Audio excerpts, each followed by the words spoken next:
हजारो लोक, लाखो लोक त्यावेळी या तळ्याला बाबासाहेबांच्या अगोदर काही महत्व नव्हतं, पण बाबासाहेबांनी जसा स्पर्श केला तर हे तळ, हे शहर आज एवढं मोठं या भारत देशाच्या नकाशावर आहे.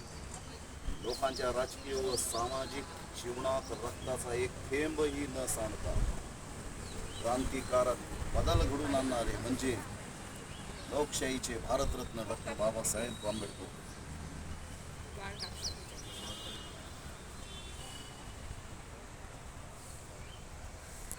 बाबासाहेबांचं सभागृह, बाबासाहेबांचा पुतळा, हे सर्व काही हा इतिहास आहे. आणि इतिहास बाबासाहेबांचा, बौद्ध समाजाचा इतिहास आहे, भारताचा एकमेव खरा इतिहास आहे. बाकीचं सगळं मिसळ आहे, भेसळ आहे. इकडं मिसळ पाव कशी भेटते तसं हे सगळं मिसळ आहे. आज आम्ही महाड या ठिकाणी भाषणाला महेंद्रभाऊ जाधव यांनी बोलवलं होतं आणि त्यांच्या या बोलण्यामुळं हे महाड शहर, चौदार तळं आम्हाला पाहायला मिळालं. खरंच आम्ही त्यांचे आणि बाबासाहेबांची ऋणी आहोत.